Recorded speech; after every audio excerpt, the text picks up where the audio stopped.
Theater Drama Club members, friends, fans, and family, welcome to episode 16?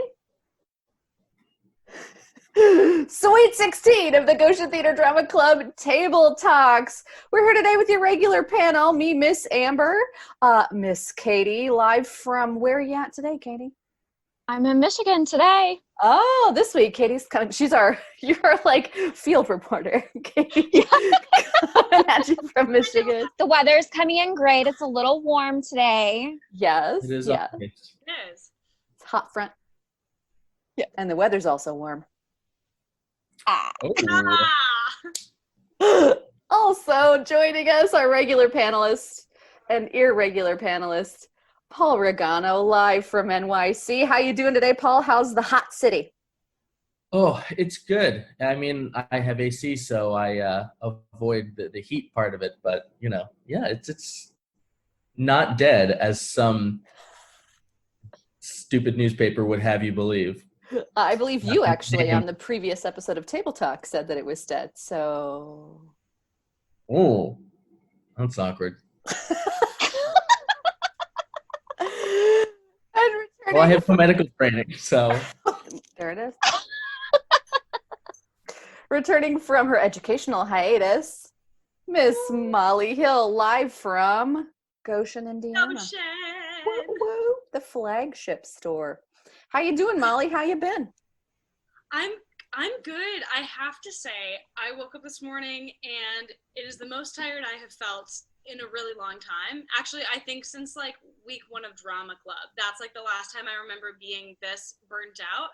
And I was like, okay, it's one of these days. So I've laid it a little low today, but the last 2 or 3 weeks have been really busy. We opened Into the Woods. I choreographed it. I'm playing Little Red. We just came off of Tech Weekend opening weekend, which had two show days in a row, Friday and Saturday. So it was a lot, but it was very exciting. Everything is going really well. I think it's a really wonderful production. And yeah, Amber, I have to tell you that because I drive by your house like every day.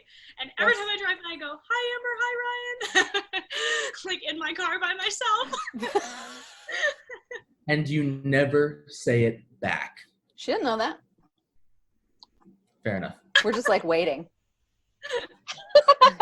Here she comes. Ow. So, that's awesome. I saw the show on Friends and Family Night, which was last week, Wednesday? Yeah, it already feels like a long time ago, but yeah. Yeah. I sat alone in the balcony in the last row, and I did, the Round Barn Theater, as many of you may know, is round, and I did resist the temptation to whisper things at the back wall, because from downstage center, if someone's sitting in the back row and they whisper something up there, you can hear it. So I don't want to freak anybody out. So I was like trying to breathe quietly. Like, Molly, you're doing such a good job. You're like, thank you. But yeah, the show was really good. It was like Sondheim this is his most accessible piece, but there's always more to mine with Into the Woods and with any of his shows. So I noticed and felt some things that I hadn't noticed and felt in other times that I had seen the show and done the show. So it was good. And you were great. Like, you're a great Little Red. Thank you so much. I appreciate it. I wish you had a little hat. That's my only complaint. I know. I'd love a hat. Does anyone still wear a hat? I'll drink to that. Is that our new quote now? Is that our new Sondheim quote? Is that what we're moving to? Because there's the obligatory de Maupassant's candor once caused her dismay, which we have to say every episode. You have to get it in at least once in every episode. Mission accomplished. So today, if you don't know the format of the show, at the beginning we take your questions, or we talk about a little hot take that we might have, and then we get into the meat of the show. Today's episode is Top 5 Broadway Personalities.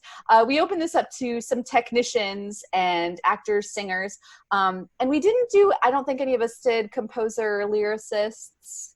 we've been talking about creators. Paul pointed out before we started taping, we've been talking about creators for quite a while. So we're taking it to the performance side today for the most part. And a few techies in there for good measure. So that is today's episode. Today's question actually came from our Facebook. We got a Facebook message on this one. And this is kind of a hot take for us because I think we've got people on different sides of this issue. Yeah. So the question for this week was, if you could be performing right now, would you? Why or why not? So I think we're going to start with Miss Molly, because Miss Molly, you are performing right now. Talk to us a little bit about what that process is like, and also like you decided to do this at a time that is like there's like a global pandemic happening. What kind of safety measures are you guys doing, et cetera? Like talk to us about the process out there. Yeah, absolutely. So I guess the first thing I want to say is that I did choose to perform. However, I completely understand why people would not right now. I respect both sides, and I think that as long as you do your research, you're staying safe, and you are doing what is best for you, I think that is 100% honorable in any situation. So I chose to perform at the Round Run Theater right now. Every actor fills out a COVID check before we get to the building on Google Forms. It's basically asking us if we've had a fever, if we've had any symptoms, or if we have been in contact with anyone who we know has COVID-19. If we answer no to any of those questions, we can't be there. Things will be figured out from there. We also have our temperature taken when we enter the building, and when we're in a space that isn't the theater, we are wearing masks. The performers also do have the choice if they'd like to wear a mask for the show or not, so that has been a personal choice for everyone in the cast as well, and everyone 100% respects and honors what each individual has chosen in that instance. And the audience is required to wear a mask. Sometimes that doesn't always happen if you look at in the crowd, but that's how it is. That's probably going to be how it is at a lot of events, so that is something to take into consideration. But there is a mask mandate. We do require masks, but the audience is socially distant. We're only selling 50% of the seats. I believe we're now taking the temperature of each audience member as they enter the theater as well. If anyone has the temperature, bye-bye, you're going to see the show a different day. All in all, I've been performing there now for I think going on 3 to 4 months. We have not had one COVID concern or any issue like that pop up. And if it did, I have full confidence that everyone would know how to respond in the best way possible. And I also know that for every actor in the show and everyone working on the show and everyone coming to see the show, that is a personal choice on their part, and everyone I think understands the potential risks as well as how much we love performing and why we want to be doing this right now. For me, I also know that right now it is my main job, so financially I need that. That's not the number one reason why I'm doing it, just because it truly was an opportunity, I think, that came to me at the right time and in the right place. And for me, in my heart, it was just a gut feeling like this is what I need to be doing right now, and I still feel that way. So I guess that was kind of a long answer to that question. But that being said, yeah, I also can see the other side, and I also can see why people wouldn't want to come see the show. However, I feel very safe as a performer. Everyone feels very safe as a cast, and I am very, very happy with my decision, and I'm loving the show. It's going really well, and I'm really proud of us for being problem solvers and doing theater right now. So that's my hot take. Hot takes. It's like hot takes and audience questions today. Bam, bam. That's good. Like I like that they're taking temperatures at the door for the audience. I think that that's good. The only part of it that like made me a little bit crazy seeing the show was that it was the actor's choice whether or not to wear a mask, and I think only one person was. So like singing is so dangerous, so I was like, oh well, maybe they won't be belting it out, but then everybody was like projecting, so it was like not. I know, like with that music, if they're just holding back high in a tower like yours higher, like you just can't do it. So that was the only thing. And it's good that there hasn't been any concerns. I know that like selling at 50% capacity for any musical theater production is pretty good. So yeah, it's they probably aren't even selling at 50% because that would be a pretty high goal for their first year. So who knows? I don't know. I think for me, answering the question, we did a staged reading out at Wellfield Botanical Gardens, but my minimum was that it was outside and we were all masked. So when they talked to the governor, the governor's office, they called the health department to see if the performers in our show were exempt from wearing masks, and they said no. So we had a mandate that said all of the performers in our show had to wear either a face shield or a mask. So I posted a picture on Facebook of Ryan and I looking like welders because we had these face shields on, and he actually, they served us like a box lunch thing, and we were like, Redis, are we going to eat it or not? And Ryan was like, I'm a little hungry, and he took like a bite of the dessert and tried to eat it through his face shield. So he had like a big of whipped cream on it, which is great. But for me, the thing that, it was just a staged reading. We were there with everybody in masks. The microphone situation was weird. We had to aim the bottom of our thing at a floor mic so that it would pick us up, but then you're holding a book. So it was it was hard. And the thing that made it worth the risk for me was that it was a fundraiser for Hello Gorgeous, which is a mobile day spa that goes to cancer treatment centers and helps, does makeovers and spa days for women who have cancer. And they actually did a makeover in their makeover bus during our staged reading. So the staged reading facilitated that. We helped raise money for a good cause. So it felt like doing what we could to do our part, but relatively safely, outside at a botanical garden in a face shield. It was weird. And even at the end, we didn't mingle, we didn't stick around, we didn't do anything. We barely talked to the other performers in the show. We just said boop and got in the car. And it still felt off for me because it was a personal feeling. I still felt weird about it. And I was like, is it safe? Was it safe to gather with these ladies who are cancer survivors since they're high risk, even though it's outside and everybody had a mask on, but you had to eat? So there's all these feelings that I had about it. And it was fine, but it felt weird. It definitely felt weird. And I also respect other people's choices to make risks and do what they want to. And I understand also why this organization went forward with this event. And they met their fundraising goal, which was great, but it also felt was this the right thing to do? So it's hard. It's really hard. But I'm not going to be performing anymore unless it's via Zoom or something with the theater pre-taped. We're doing some stuff for Riverbend Film Festival that's virtual. We're doing what we can do, but yeah. And I don't know when it'll stop. I don't know when I'll feel comfortable, but right now, doing that one thing, I was like, okay, this is not I don't think I can do this more, because that was my limit. And we were outside. We were outside in the open air. So that's kind of where I'm at. It's too much. It's so hard. Katie, what about you? I just think it's a deeply personal decision to be made by anyone and everyone. I think if it was just me and I knew that I could quarantine safely away from my loved ones easily, that I would consider it, depending on the safety precautions that are being taken and each case by case basis. But I do have a 5-year-old that I need to think about, that we share custody with, and she lives in another household that has high risk elderly people in it. So it's not just my life that I have to think about. With that said, I have so many friends, because the government is not stepping in and helping my actor friends and my industry friends who have no work. And now that they are going to also not have the unemployment benefits that they were getting, that they were living on, especially in Chicago and New York and LA, where rent is astronomical. I have a lot of friends who are going to be homeless. So in those bigger areas, there is not really any theaters happening. It's mostly people trying to figure out virtual theater so that they can do something. But in these smaller areas, I think it would just depend on a case-by-case basis. And I completely understand my friends who need to make a living.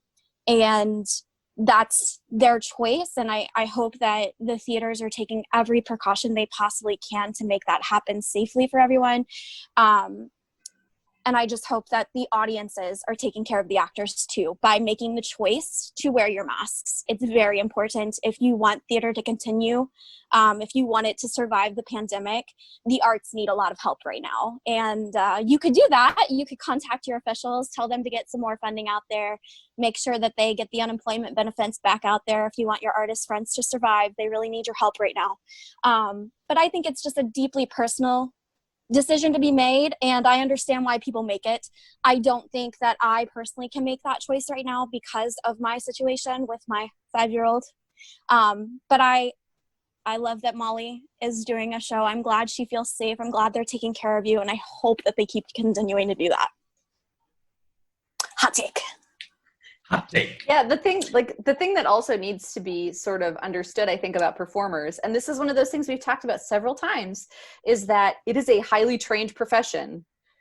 Molly's not going to suddenly learn arc welding unless she's doing Flashdance the musical, but like you're not going to suddenly like take on a new trade or become a machinist or like, I don't know, become a certified healthcare worker. It's not like any of the jobs that are in demand, you can just like switch your path that easily unless you have a crazy skill set, you know?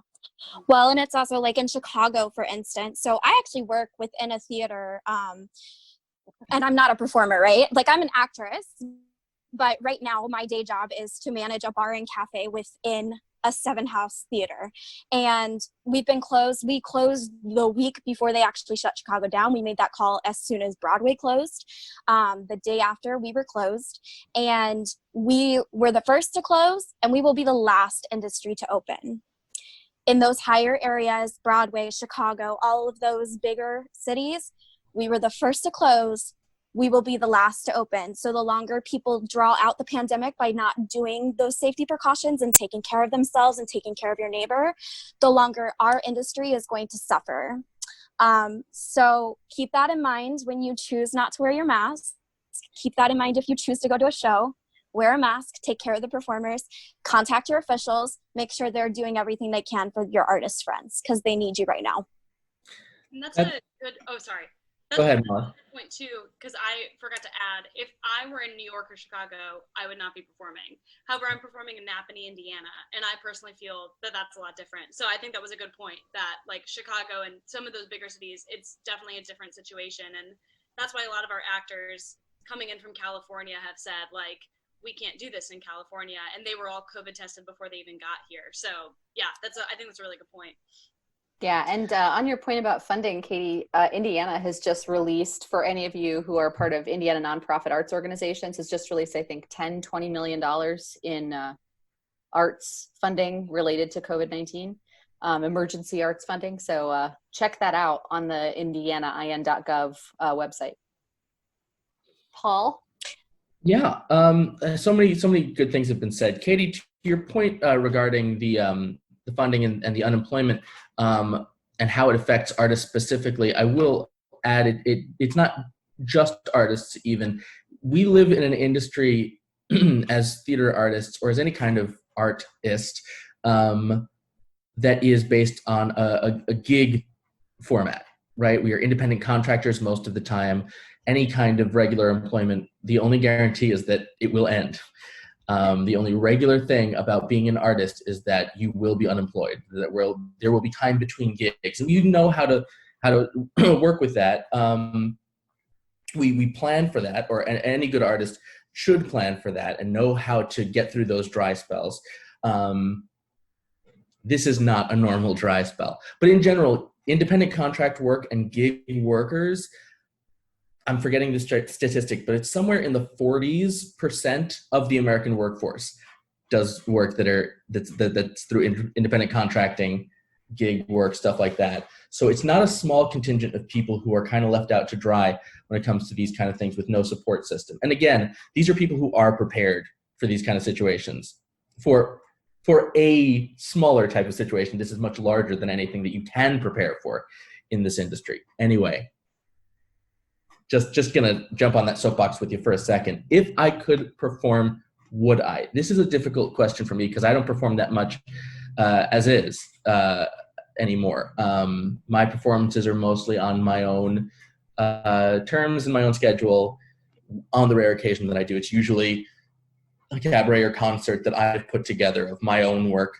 So much of my work in the theater is related to writing, which I can do. So I am, because that's what feeds my soul and that's what keeps me feeling like I'm doing my job, even if at the moment it is impossible for that to bring me any income. I think I have obviously, like everyone has said here, I cannot judge anyone who chooses to go back to work, because I am dying to get back in a theater.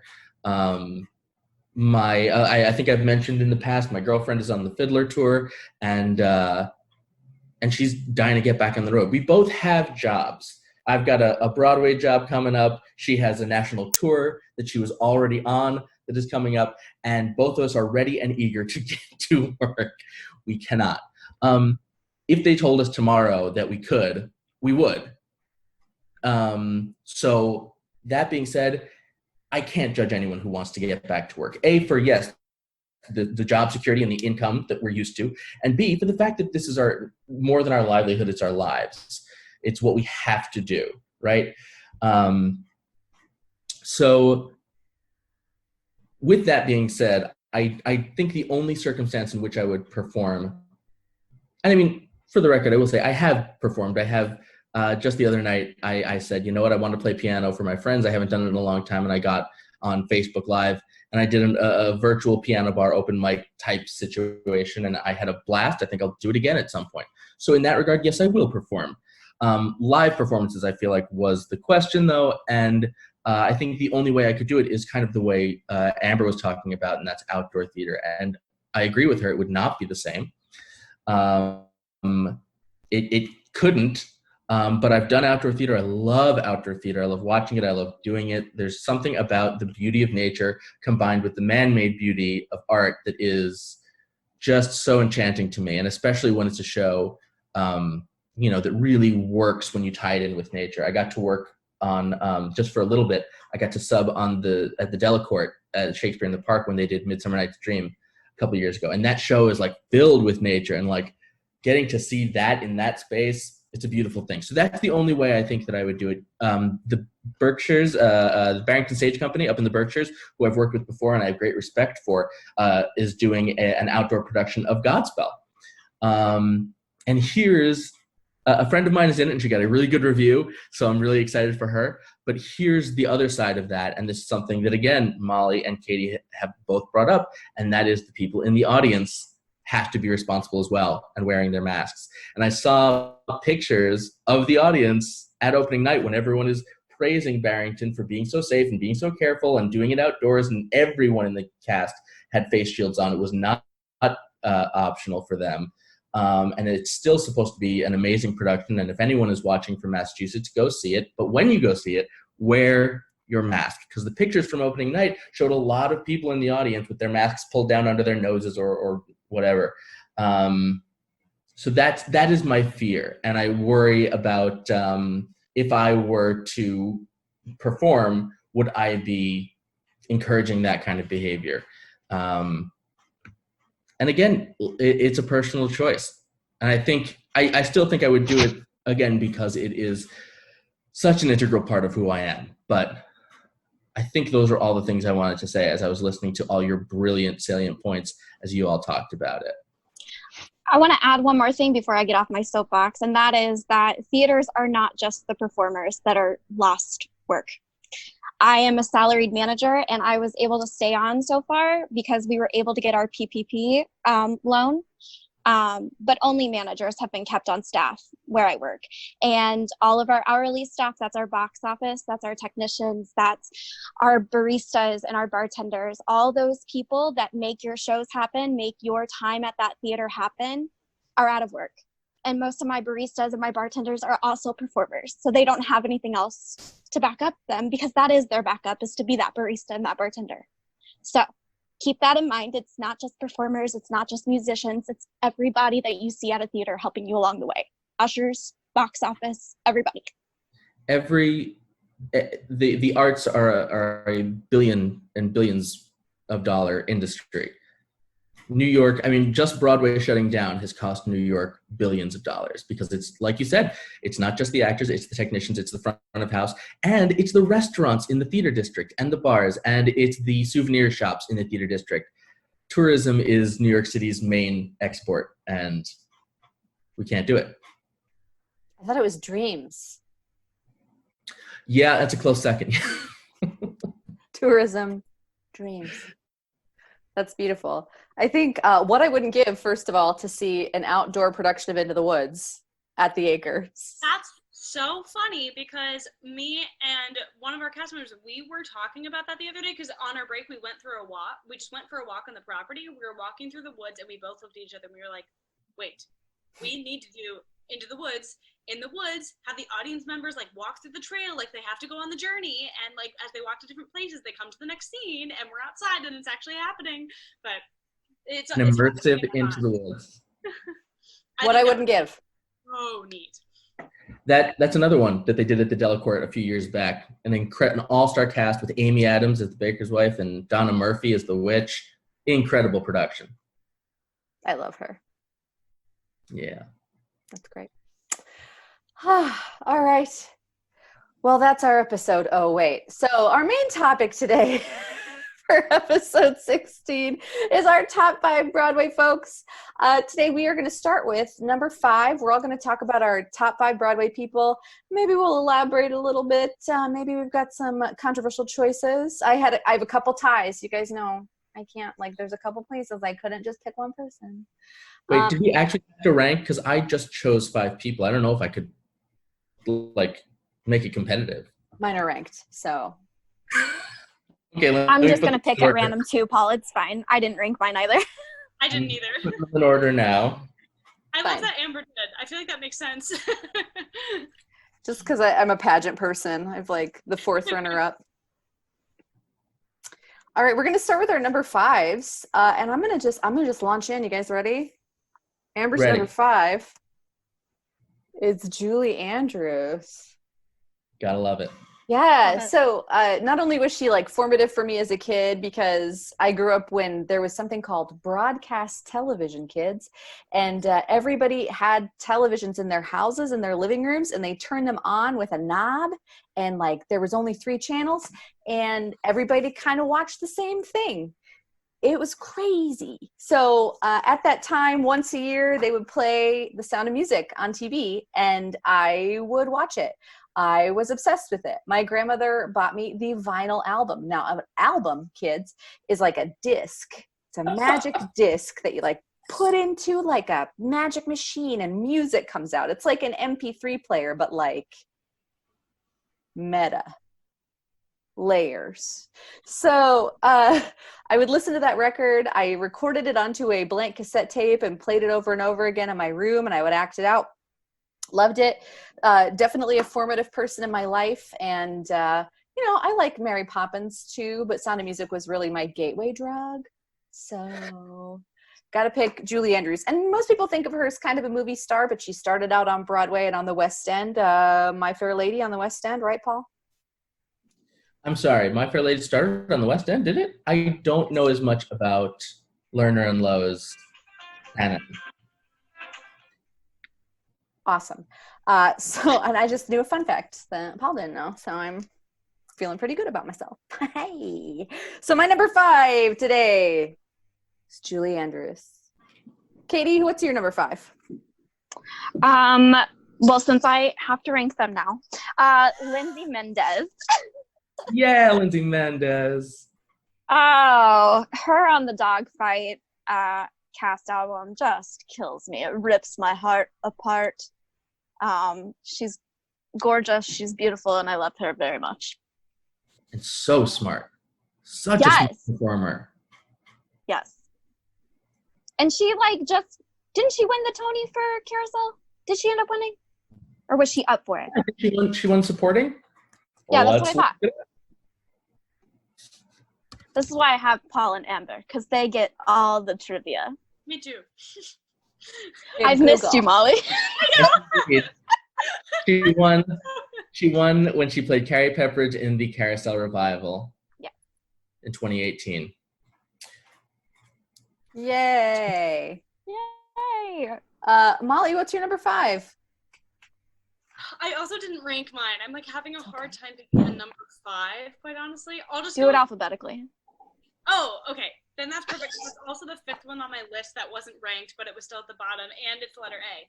Okay. So Molly, I enjoy the notion that you think that like maybe this person will tune into Table Talk, so we don't want to rank it so that like. Well, I actually know him, so like I'm a little like.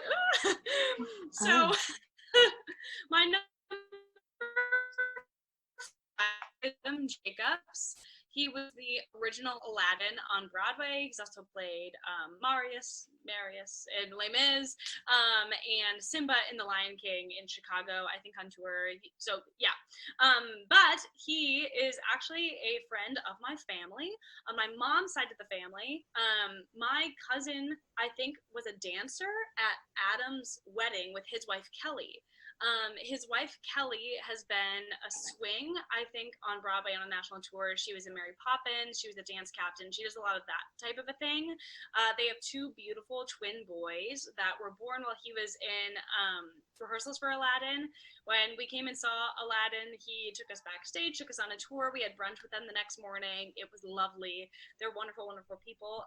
One of the things I love about Adam, and well, first of all, he's an amazing performer, and like his voice is incredible. But one of the personal reasons why I really like Adam, and there's a lot of performers like this as well, but I am like a big family person. Family is very important to me, and I think that his life and his marriage and the importance of his 2 sons is really beautiful. So that I think is really cool that him and his wife have both pursued this and have still, kept that family first motto, which of course doesn't have to be for everyone, but it's something that, anyway, yeah, that's Adam.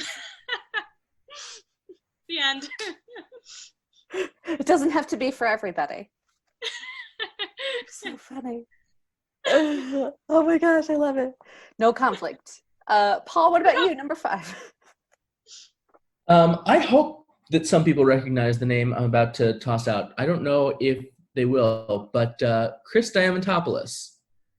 Very, very Greek last name. I first saw him in The Full Monty back in 2002-ish.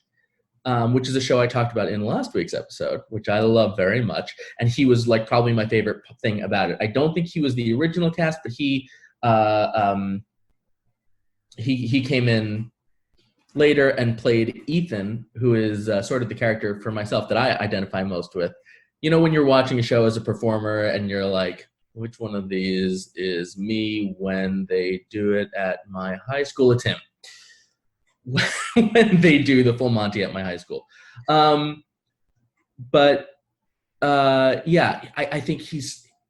think one of my favorite thing about performers, one of my favorite things is intelligence, and he's such a smart performer. And he's so versatile too, because he was playing this kind of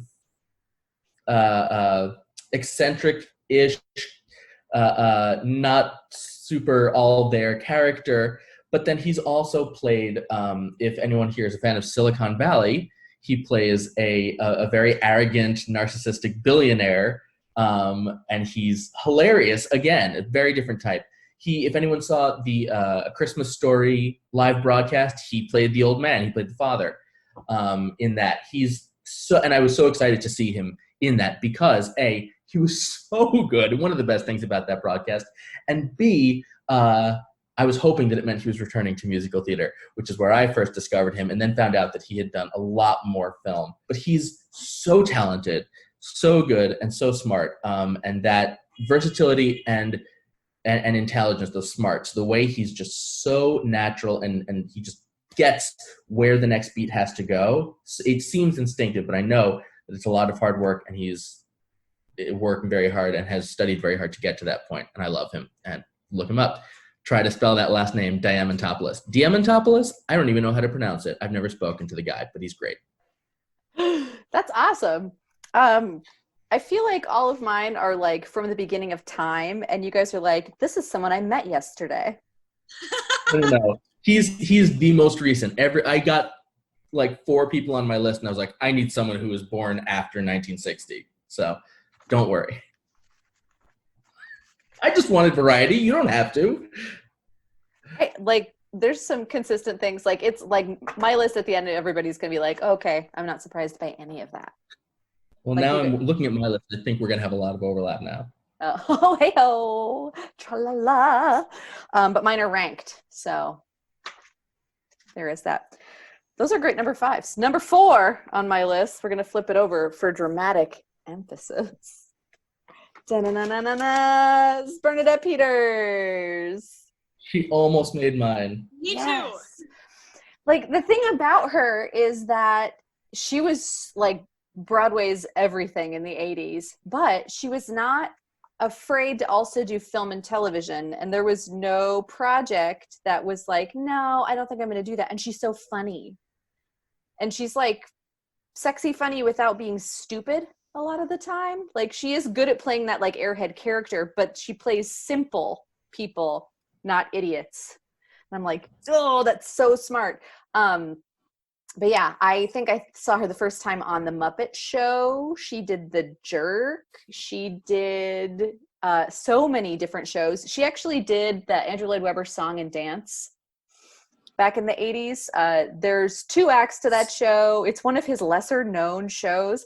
Tell Me on a Sunday is 1 act. And then the second act is a variation on Paganini's Violin Caprice done for cello. So because he lost a bet to his brother. So Julian Lloyd Webber, like, he won this bet with his brother, so his brother had to do whatever he wanted, and he said, can you write me a cello disco version of the theme and variations on Paganini's 24th Caprice? Unreal. Yes.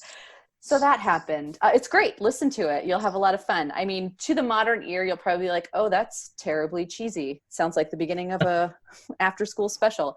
After-school special, kids, back in the day when people had network television, we all had to watch the same thing after school, and they would have specials that all had lessons. It's an after-school special. Feeling old, but Bernadette Peters is amazing. She is also a Sondheim darling. Sunday in the Park with George changed my life. Into the Woods changed my life. She's amazing. Her performance on the tribute to Oscar Hammerstein that they did on PBS back in like 1993, where she sang that song from Carousel. Walk On? No, the second act, Julie Jordan's song, What's the Use of Wondering? It was the first time I had ever seen somebody ruthlessly interpret a Oscar Hammerstein lyric and like to its full depth. I was like, I don't know if that was good singing or not, but that was really good acting. So really influential in my life, wonderful person, and just incredible, and still looks the same. That's what I was going to say. She never ages. Two quick things. Yes, Paul. Speaking of Sunday in the Park with George, she was also, Sunday was one of, I think I've said many times, 2 of my first 3 musicals were Sondheim's and Bernadette Peters Sondheim's. It was Into the Woods and Sunday in the Park with George. My brother and I both had a deep, deep love of Bernadette. And when the next time she was on Broadway, and my mother promised my brother, who was absolutely head over heels in love with her, the next time she's on Broadway, we will go see whatever show she's in next. And the next show that Bernadette Peters did on Broadway was Marvin Hamlish and Neil Simon and David Zippel's The Goodbye Girl. Goodbye Girl. Goodbye Girl, there's a reason. And I'm not going to talk about the show, but my mother wrote a letter. Maneuver lyric. That's right. I'm not going to. So my mother wrote a letter to the stage manager and somehow got my brother on the list, and they went backstage to meet her afterward. And there's an adorable picture of my brother at 5 years old who did not understand a word of The Goodbye Girl, but knew that Bernadette was in it. It's amazing. Also, if you love early Bernadette, doing that simple character and that Cupid doll character that she was so famous for, but doing it brilliantly, there have been like 50 to 60,000 television adaptations of Once Upon a Mattress. The one in 1974, I'm blanking on who it was as the king, who was brilliant. But Bernadette, I'm going back to Julie Andrews now. Bernadette Peters was Lady Larkin in that. And she's amazing. And Carol Burnett was Winifred, yeah. Winifred again. So, it's worth it just for her. That's all I had to say about Brenda Peters. No, it's not. Katie, what's your number 4? All right. Kiela Settle. Yeah. Yes, queen. She's my queen. Look, here it is.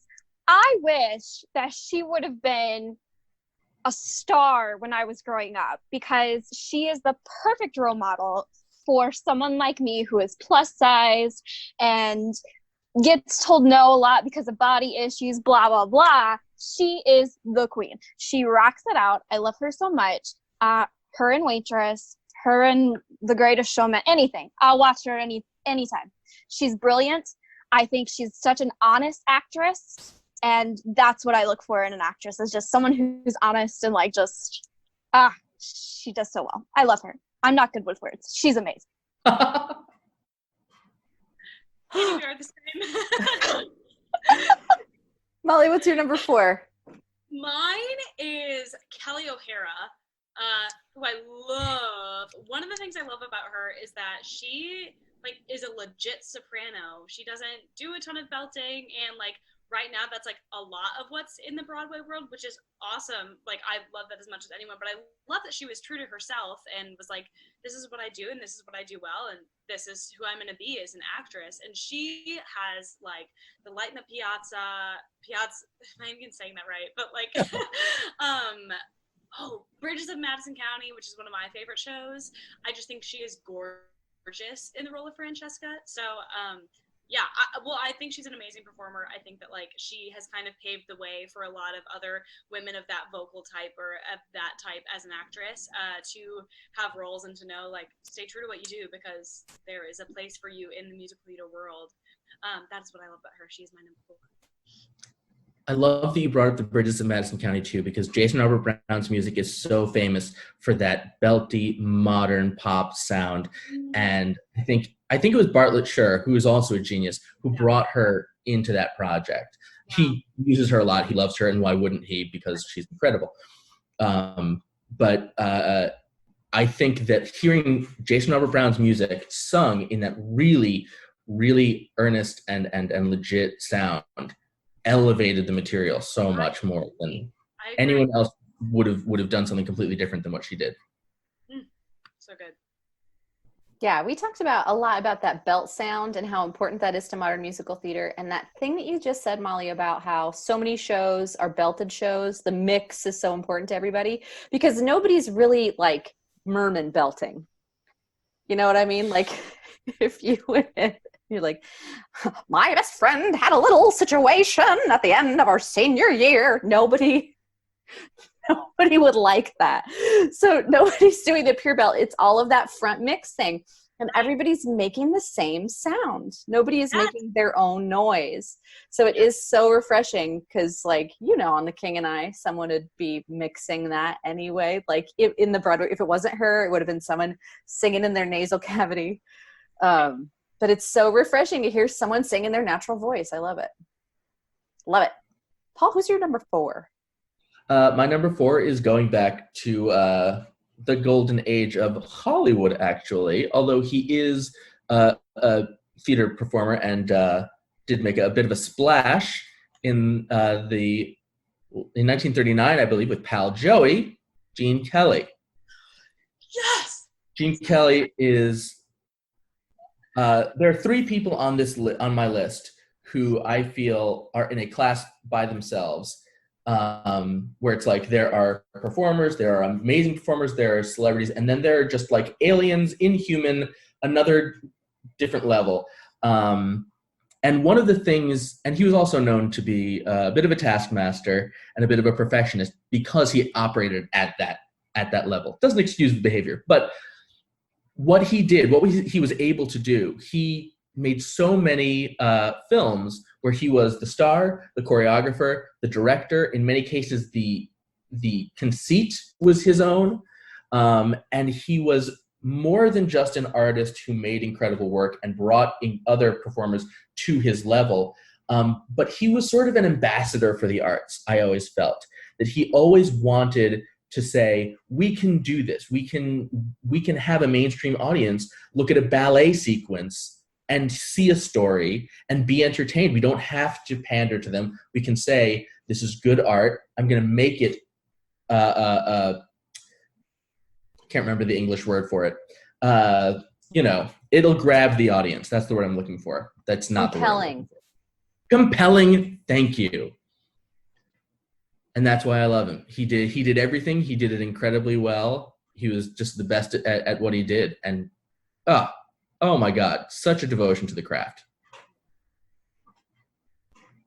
Yeah, I agree. That's a great one, Paul. I think like as ambassadors of dance, as storytelling, he's probably the king of that culturally. And then like Agnes de Mille's probably the queen of that, like how to tell a story using dance. It's something that we highlight in Drama Club, and it's so important. And I think the art form would not be where it is today without the contributions of those two people.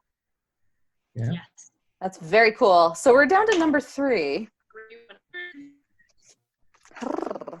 Number 3. Oh, we're going to flip. My number 3 is Donna Murphy. So Donna Murphy for me, like she's a chameleon to me. This is one of the things I love about Heidi Ferris too. Everybody knows Heidi. Heidi and Donna Murphy remind me a lot of each other because they both have range. It's like Donna Murphy can realistically play a character in a musical that they talk about being so unattractive that and it's not a joke. She's unattractive and sickly in Passion, and you buy it, and it's part of the plot of the show. It's about the shallowness and this dichotomy between look it up, but don't look it up if you're 8 to 14. Look it up much later. But she can feasibly play that role, and then she can play intellectual, beautiful women.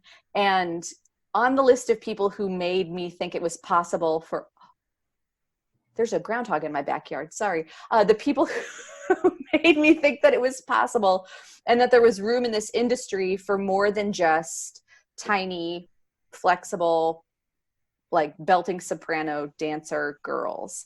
Like I had this idea that it was only chorus girls on Broadway, apparently, as a little kid, because you get this stereotype.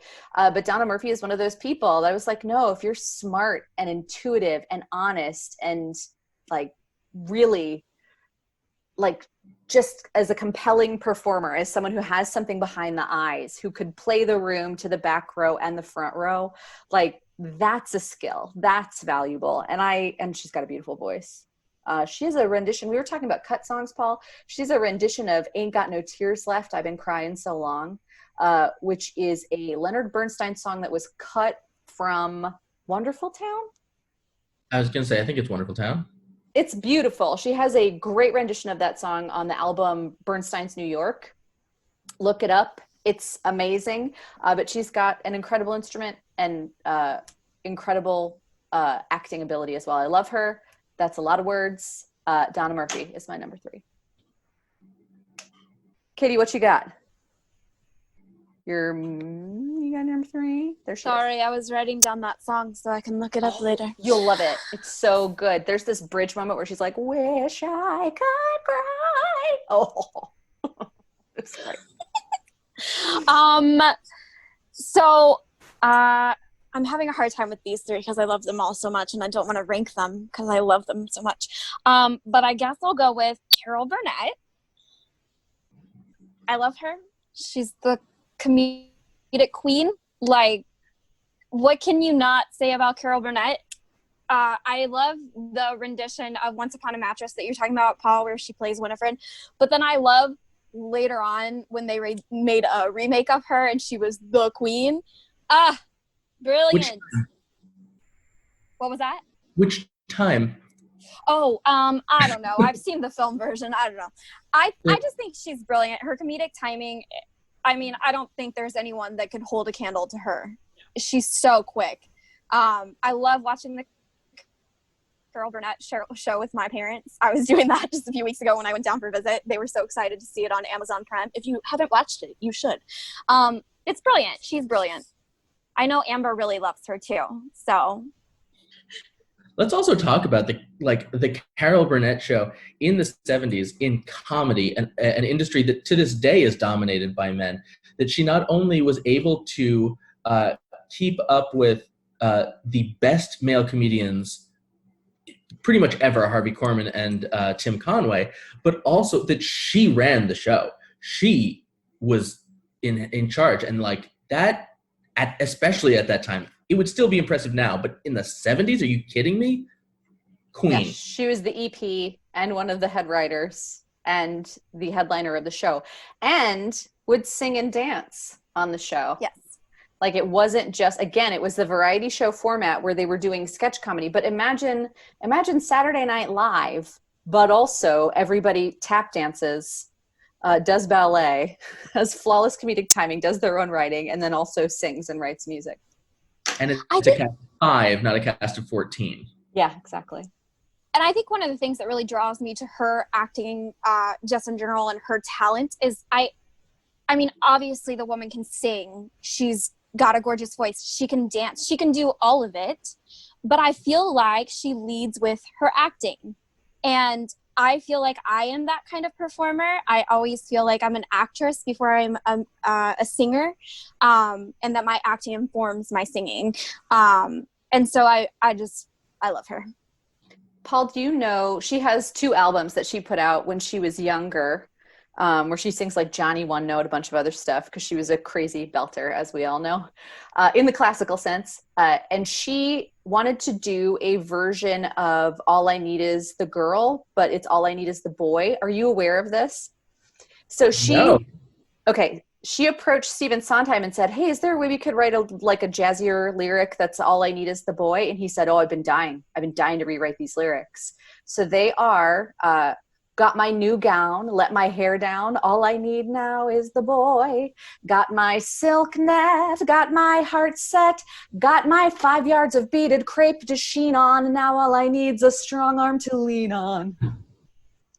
Are you kidding me? Isn't it great? So he rewrote the lyrics to that song for her, and they're brilliant and beautiful. As is he. 5 yards of beaded crepe to sheen on. Now all I need's a strong arm to lean on. Shut up, Sondheim. He's like, clearly he had been dying to rewrite these lyrics. I will point out that we're focusing on performers, not creators in this. Thank you. But in 1974, I think, Burt Shevlov and someone else adapted the musical June Moon, book by Mel Brooks, by the way, right? No. That was All American. Was it? Doesn't matter. For television. It is. But June Moon was adapted for television, and they needed an actor who played piano to play Maxie Schwartz. And because it was Burt Shevlov who had just done Forum with Stephen Sondheim a decade earlier, he just called him up. And he is a performer, but I didn't put him on the list. Oh, me neither. Molly, what's your number 3? My number 3, this was also a hard one for me to choose for my top 3. I'm going to go with Sutton Foster. Because I feel like it's like such a classic choice, but she's a classic choice for a reason. I think she's brilliant. I also think she is a comedic genius as well. She owns her brand. I love her voice. Like I have always felt that I've related to her and just like her voice. Like a lot of the music that she sings, when I sing it, I feel like it's not hard for me. Like that's kind of naturally where my voice sits. So I've always been drawn to her as an actress because I think that I have a lot of similarities to her in an actress in lots of ways. I think she's brilliant in Shrek. I think her Princess Fiona is hilarious. She can dance. She's funny. She's done film and TV, and she is just wonderful. I don't think she's ever done something where I'm like, oh, I don't like that. That's all I have to say. But I mean, she's just amazing. Yeah, I love her. You talk about that classic belt sound too. Someone who can make it work in a modern context. Oof. Mm-hmm. Yeah. And she chooses when to use it too. Like she only uses it for emphasis. Like I think that's brilliant. I know quite a few performers who like to show off, and I know that that is a song that she sings in Drowsy Chaperone. So the irony is not lost on me, but she is not one of those show off performers. She uses her instrument to best illustrate the song. It's one of my favorite things about her. I think she's great. Also, I love Younger, and our viewers will know why. I haven't seen it actually. I think I'd like it because I love her. So yeah. Yep. Love it. So good. I go, yes, thank you. She and I are the same age, so it's all good. I'm fine. I'm good. It's great. Yeah. Love her.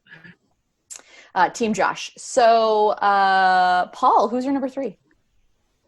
My number 3, since we opened it up outside performers, though not to creators, I decided I'd go with a designer that I have a specific affinity for. Our viewers might not be familiar with the name, but you're definitely familiar with some of his sets and the elements of design that he established for the musical theater, and his name is Boris Aronson. He is a pioneer of musical theater. He was a frequent collaborator of Stephen Sondheim and Harold Prince during their, Renaissance, one might call it. Renaissance is the wrong word, but their golden age. Between in the 60s and 70s, but he was working before that, even well back to the 50s. He designed the original set for Fiddler on the Roof, which to this day is, it was on the original vinyl cast album, was that same, all the shtetl and the little houses in the shtetl. He himself was born in Kiev, a Russian Jew. So I think that project is something that was really close to him. And he was someone who really paid attention to what the show was trying to say. He didn't do like multiple projects at once like a lot of designers will do. He picked one thing and he got it right. He used perspective brilliantly. He used the less is more approach. And he was someone who really said the set has to be, not that the set has to be a character, but the set has to be part of the storytelling. One of his most famous designs is Company in 1969. It won the Tony in 70, but it opened in 69. For those of you who are familiar with Company, the opening number has a long note when the entire cast sings to the main character, "We love you," and the word love is held for 15 bars, 15 measures, 11 measures, something like that. And the reason for that is that to create the New York City style, the entire set was chrome and glass, and there was an elevator built in. And all of the couples in the show started at different levels. They all came together to that elevator and came down to the center, down to stage level, to the deck, to come out to the main character. And that's how long it took the elevator to get from the top floor to the bottom. So that's how long the note had to be. I love Boris Aronson. He's a genius. That's so cool. Oh, I love it. Oh, those are some good number 3s, everybody. Boris Aronson, pulling it out, Paul. All right, are you guys ready for number 2? Mine's a tie, but I put them as number 2 for a very specific reason. Okay, my number 2 is Elaine Stritch and Faith Prince. So, okay, the reason I put them as number 2 is Elaine Stritch at Liberty and Faith Prince Leap of Faith, their 2 cabaret shows, were extremely formative in my writing of cabaret and the way that I perform cabaret. Elaine Stritch's story about her life and the way that she communicates her battle with alcoholism, her start on Broadway, where like people underestimate what Elaine Stritch was when she was younger because they know who she is as a person who is older. I also think it's interesting that both of these people were on episodes of Oz, one of the grittiest television programs that has ever been on television. And they can pull that off. And then both of them can be like candy, like little bits of candy in their little shows. The thing I love about Faith Prince in particular is that the thing that Molly is doing right now, the thing that I did for a huge time in my life, the thing that Katie has done, Paul not so much, but this like hoofing it across the country, which Paul has done, obviously, but this hoofing it across the country thing. Faith Prince worked in regional theater for over a decade. She would say, like, the thing that she liked to do when she would go places was go to the mall because it felt familiar to her. So she has said that she knows every mall on every major highway in the United States. She worked for crazy places, Sacramento Music Circus, on a turntable, in a tent, in August. She has done like contracts like the Round Barn Theater contract, like Wagon Wheel. Like she has done that. She did that for a decade, and she tried so hard to get on Broadway, and her Broadway break was playing a dead body that would like stop the show because it was so funny. Amazing. Because like there was a murder mystery and then they would reset. So her dead body would have to reset. She would get murdered a bunch of times by a bunch of different people, and then she'd have to reset her dead body. So in the blackout, the thing that she would do to reset herself would get a huge response from people. So that was What her show? I don't remember what show. She talks about it in the cabaret, but I will look it up. We'll put it in the comments.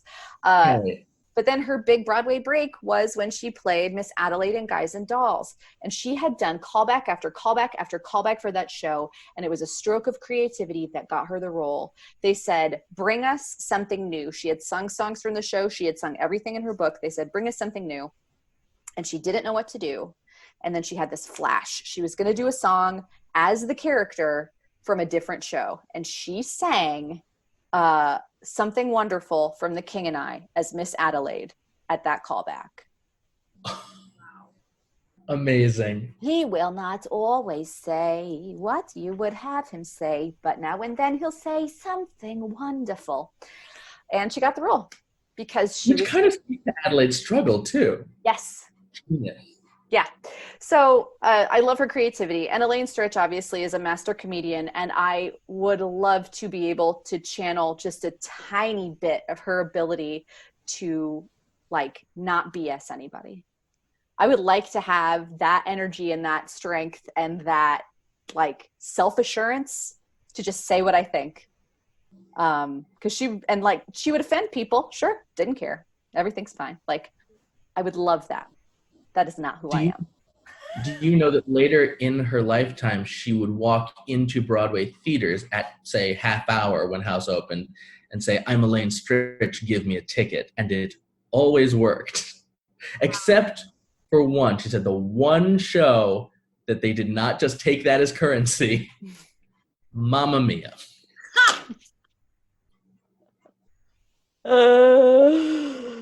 Wow. That says a lot about Mamma Mia.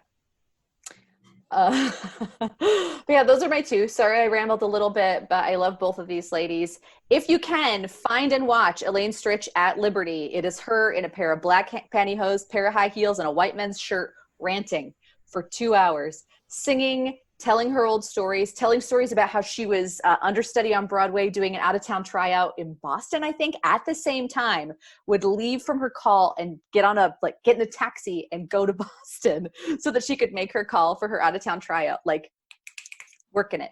Love her. Watch that. Also, if you can, find the cast recording for Faith Prince, Leap of Faith. It's at Joe's Cafe, I think, and it is a cabaret where she tells all the stories of her crazy regional theater life, including the one I just told you about, Guys and Dolls. So look those up. Live it, love it. Katie? Amazing. Okay, this is super hard for me. Okay, here we go. Imelda Staunton. Ooh. So good. So good.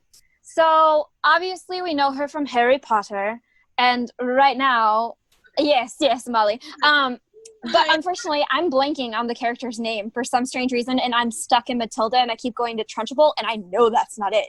Dolores Umbridge. Thank you, Umbridge. Yeah, everybody hates her. So if you know Harry Potter, that's the actress. She's amazing. Because you hate her, she is amazing.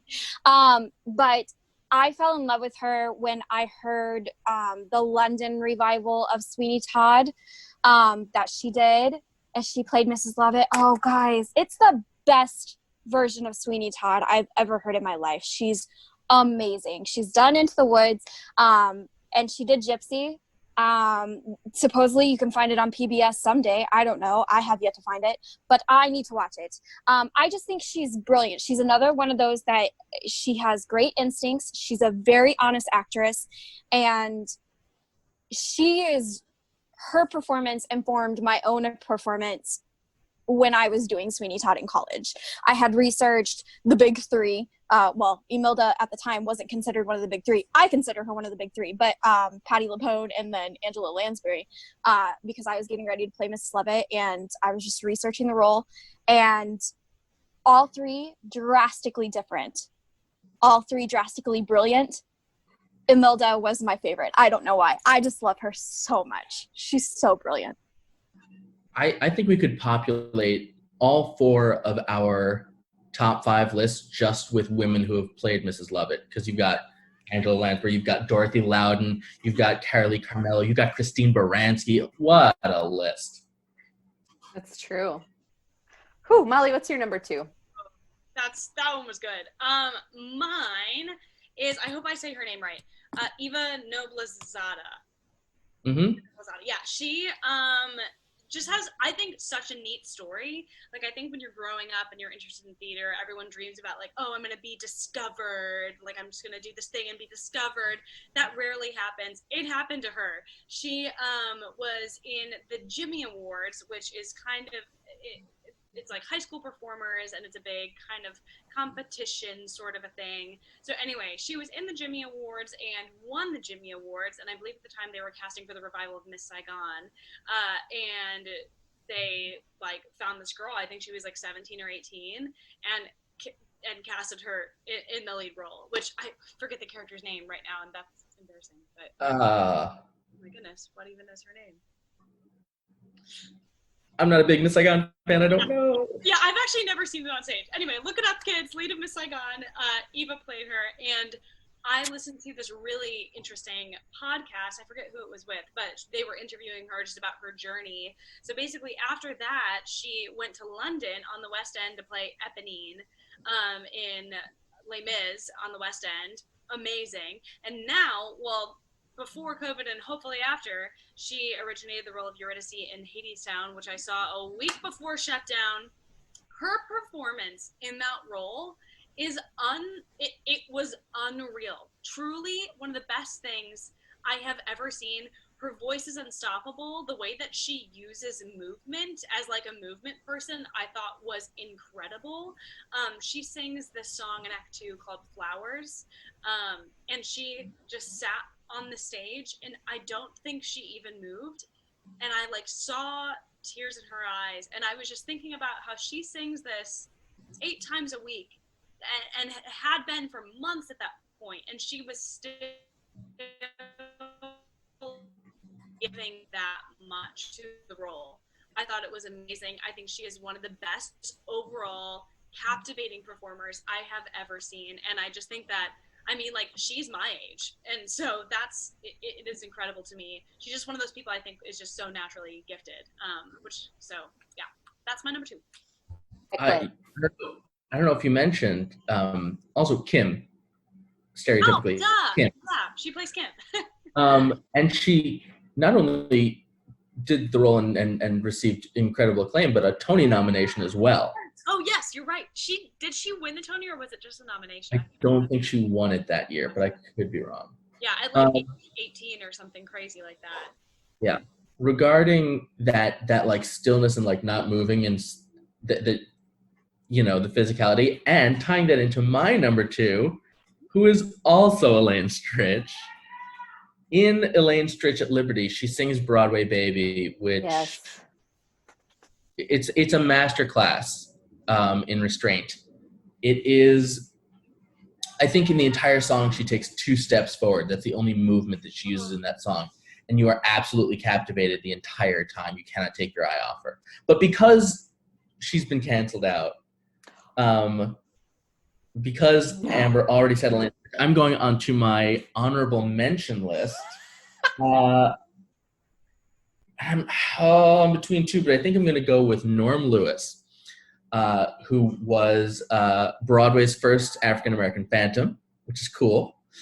And on top of that, he's just unbelievable. The first time I heard his voice was on an album called Infinite Joy, the songs of William Finn, in which he sang the song I Am There, Anytime, parentheses, I Am There, from Bill Finn's musical Elegies.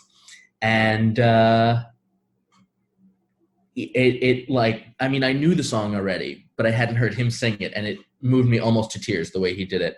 He has an incredible, beautiful, rich baritone voice, which is another thing. We talk a lot about female voices, but male voices on Broadway right now, we are skewing towards super tenors who can belt B flats every night, and that's cool. Isaac Powell can do that, Aaron Tveit can do that, and they're amazing, and I wish them all the best. But then there's like Mark Kudish and Norm Lewis, and not a lot. Gavin Creel a little bit, but he's a tenor. There's not a lot of baritone love on Broadway. And I will say my other honorable mention is also a baritone. He's really a bass, Chuck Cooper, who's incredible. Look him up.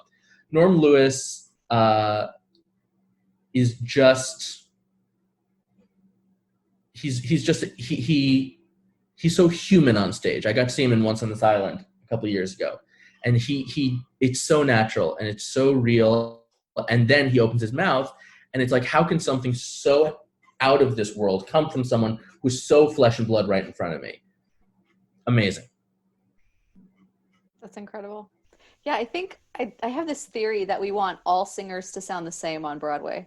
We want alto belters and high tenors who sing in the same range with the same kind of voice. Yeah. Come on. We can do better than that. That's right. Oh, I love it. All right, I'm down to my number one. Here we are. Get your soapbox ready. It's no surprise. I'm pretty sure to I know who it's anybody. going to be. Yeah, you do. The same as my number one. Are you going to say it with me? 3, 2, 1. Carol. Yep, I knew it. That's why I felt bad about saying mine earlier. I was like, no, because I know it's going to be your number one. No, it's going to be fine because my reasons for loving her are different than yours. So when I was little, and so many of my things come from my formative years because I love everything that I loved when I was 10. Today, my life is just more of the same, but I'm a little bit taller. When I was young, my mother worked a full-time job, and I would walk to my grandparents' house after school. I would use a paring knife, cut myself an apple, get a dollop of peanut butter, and at that time, after school, at 4 o'clock and 5 o'clock, there were 2 episodes of The Carol Burnett Show that would be on the Family Channel. So I'd turn that on, and for 2 hours, I had a masterclass in comedy, and I was told later that I had like a natural comedic timing, and it was only because I watched that show 2 hours a night when I didn't have an extracurricular activity happening. As I got older, the nature of my dreams and the person I wanted to be and the performer I wanted to be, sometimes we feel these roadblocks, and we've talked a lot about this, where there's a gatekeeper in this industry, and that gatekeeper is getting cast in the shows you want to do. And at the right, perfect moment in my life, a book fell into my lap. And I mean, I love Carol Burnett and Annie, and I love Carol Burnett in Once Upon a Mattress, and I loved Carol Burnett on The Carol Burnett Show. And like, I loved all of that stuff too. Don't get me wrong. I wanted to be an orphan so I could go be in her orphanage. But this book fell into my lap, and it is Carol Burnett One More Time. And it is a story about her youth and how she felt out of place and gawky and had too much energy and wanted to be a performer, and like people would accuse her of wanting to be the center of attention all the time. And that was my childhood. And she also went to this high school in LA that was famous for having the most beautiful girls in America. Went to her high school. There were a set of triplets. They were on magazine covers, and they went to her high. So she had this like standard of beauty that she was trying to butt up against, and she did not feel beautiful as a child. I was like, that's me. So in this book, One More Time, she talks about, and her and her daughter wrote it into a play called Hollywood Arms. Read it. It's beautiful. But she was basically raised by her grandmother and had a single mom who worked full time again. So all of these things we had in common. When she moved to New York, she lived in a boarding house for actresses and young ladies. And she was like, here we all are. We're not getting cast because there's a gatekeeper in this industry.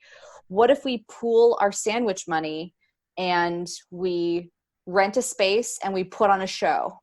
So she got all the girls together in her boarding house, and they did a show in New York City, like in a warehouse. Like, she decided that that's what she wanted. And that's right as that happened, she booked Once Upon a Mattress for summer stock. which is obviously extremely formative for her. But she went on to be a girl boss, dealing with a lot of things that I have to deal with on a daily basis and that I had to deal with when I was working with actors.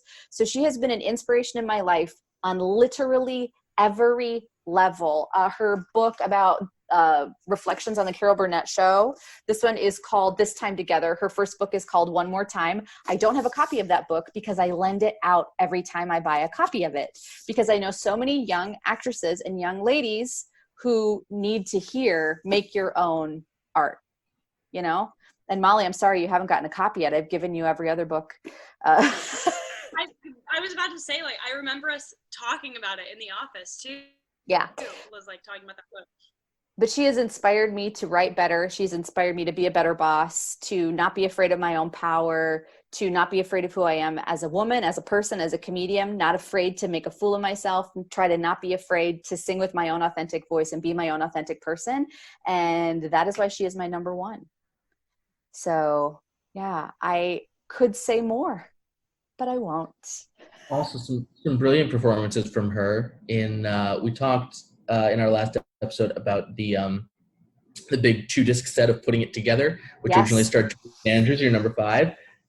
Carol Burnett played that role in the 1999. Yeah. Was it later than that? Something like that. Revival, Putting It Together, and it has been filmed professionally. It's on the interweb somewhere. She didn't make my list, but oh my gosh, what is that girl's name? That Brit girl who plays Ruthie Henshaw.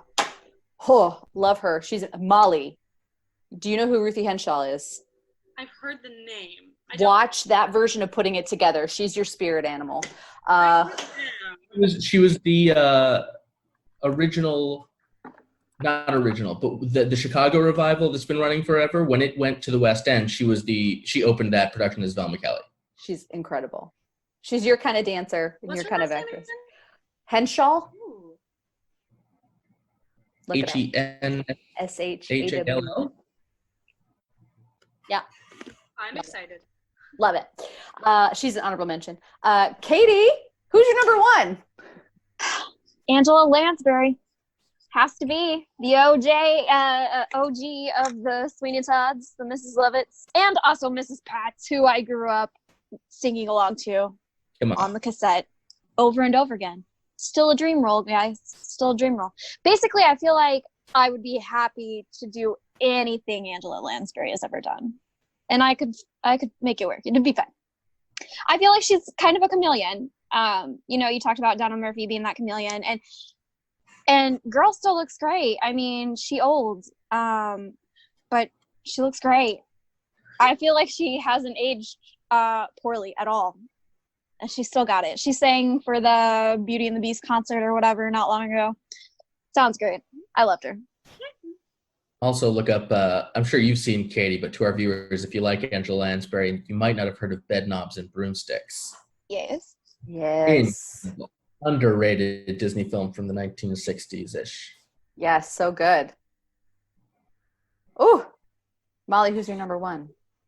All right. So I was also thinking about this. So before my number one, I wish I had more time to do some research, and I didn't have as much time. But there are so many actors who have been on Broadway for years that I don't know their names, and you probably don't know their names, and they're swings and ensemble members, and they're in tons of shows, and they're working really hard, and they're swinging like 5 different roles. And I just have to say, they are, in a way, my number one Broadway heroes, because like they're doing the work, and at times doing more work than people in the leading roles, and you're never going to know who they are. And I don't think they necessarily need you to know who they are, but as an actress myself who like has been a swing and a dance captain and taken on more of those types of roles, I just really respect and understand how much work that is, and to do it at a Broadway level is just unreal, an unreal amount of skill and dedication. So I just want to say, before I say my number one, they are in a lot of ways my number one Broadway heroes. My number one Broadway performer hero is Patina Miller, who just blew. I didn't even get to see it in real, like I saw the videos, but the Broadway revival of Pippin with Patina Miller as the leading player is the reason I love Fosse and that show and dancing and so many things. Also just an amazing actress of color. She is unstoppable. Just her eyes, like the way that she moves, it's like you cannot look away from her. I don't even know what else to say. I feel like for both her and Eva, I'm like, I don't know. They're just so captivating. And I feel like that's actually a thing where it's almost undescribable or indescribable, like how much it just like draws me in. I think she is such a powerful woman. I think that when she played the leading player, she was taking on this insanely huge role that had already been played by Ben Vereen. Like, that is so much pressure, and she owned it. And she also, because of that role, that really sparked her own personal fitness journey, which for me I think is really cool. It's something that I'm really interested in, and just like that a role and her dedication to that role also sparked something personal within herself. She like kickboxes a ton. She's like crazy. Also, she's crossed over a lot into television and film. She has a big role in Madam Secretary, and I think she's amazing. I think it's really cool how she has done stuff with film as well. So anyway, I don't have any other words to say. I get speechless when I talk about Bettina Miller. I think she's gorgeous and unstoppable and amazing. Yeah. Patti LuPone talks really astutely, is that the word I'm looking for? Sure. About the model in England and how different it is because everything is in London. Film is in London and theater is in London. Yeah. So there really aren't film stars and TV stars. You can do both, and you do. And both industries are accommodating of each other because you can shoot during the day and then go to your show at night. Very interesting. That's why West End and BBC too have so many actors in common. It's not thought, oh, you're on the BBC, that's a lesser art form. No. Right. I love it. Paul, who's your number one? My number one, I had to get nice and cliche. You shouldn't have. Ms. Judy Garland. Oh. I mentioned three people who were on an elevated level in the class by themselves, and it was Gene Kelly, Elaine Stritch, and Judy Garland, who when they perform, you can't look at anything else. And there is nothing else that is important in the world when they are performing. I remember the moment, I've always had a deep appreciation for her, but the moment that I said, we didn't deserve her, she was something otherworldly, her talent, was watching a TV special about her life years after her death. This was, I was, early teens maybe, and there was some PBS special about her, and over the credits, they just played a clip from her variety show of her singing Get Happy. And I was sitting there watching that, and it completely left my mind that this woman was not alive. And right there, as I was watching her, she's so compelling, to use a word that I forgot earlier. She's so in the moment. She's so alive when she performs and brings so much, and she makes you feel like it's just you and her. And that's that thing that every performer is always striving for. She was able to take the talent that she had. She was discovered pretty young when she did The Wizard of Oz. I think we talked about this in the past. She was so green. There was only one performer in the entire film who was paid less than Judy Garland, and it was Toto. They really took advantage of her, and that sort of became this theme throughout her career, is that she had this enormous talent, and people mined it for all it was worth, and it ultimately was kind of what killed her, not to get gloomy and morbid about it. But she also had her own variety show even before Carol Burnett did. She was a lady boss, and she was able to do something like that and be a mother of multiple children, one of whom should have been on my list. Liza Minnelli is another untouchable performer in terms of talent and charisma. She's just so inspiring to me as a performer and as a person. That's what I have to say about that. You know that thing that you just said, Paul, about her making you feel like you're the only person there?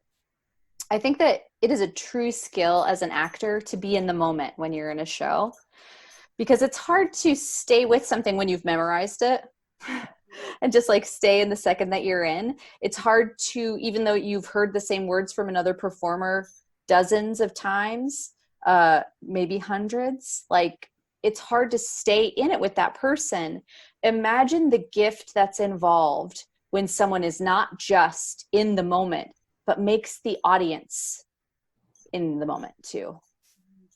Like, we don't spend a lot of time being in the moment in our lives in general. That is one of the things about theater artists that I think is like, we can help like shut off the world. Lin-Manuel Miranda said that there are a few sacred spaces in this culture and that the theater is one of them. So that thing you said about Judy Garland, it's why this is so important. And someone with that kind of talent is so important, and why like we as people just, we don't deserve that, you know? It's something that is truly divine and is an amazing thing. So these are some great picks and some great lists. If we've said any names today that you guys don't know, send us something in the comments. We'll send something your way, or message us on Facebook at Goshen Theater, and we will get you some more information. I know many of the people we've mentioned today have either written memoirs, have had other people publish biographies about them. They've all got a Wikipedia. So take a look at that stuff, and always be listening to new stuff. If there's a performer you're not familiar with, someone said something about a show that you don't know, take a listen to it. Not only could it be something that's a learning opportunity for you, it could be something that you didn't know that you loved. So that's my soapbox moment. We hope that you enjoyed episode 16 of Goshen Theater Drama Club Table Talks. As always, thank you, Goshen Noon Kiwanis, for funding Goshen Theater Drama Club. What we do would not be possible without you. Thank you so much. And Paul, I'm not sure what episode 17's topic is going to be, and I know you're not a regular panelist. You're our irregular panelist. So do you think maybe you could join us next week? I'll have to work around my bowling league, but yeah, I'll do my best. Okay, social distance bowling. That's interesting. Who do you have to come close to? You sanitize the balls, you're fine. And on that note, we hope that you guys enjoyed episode 16 of Goshen Theater Drama Club Table Talks. We'll see you guys next week. Bye-bye.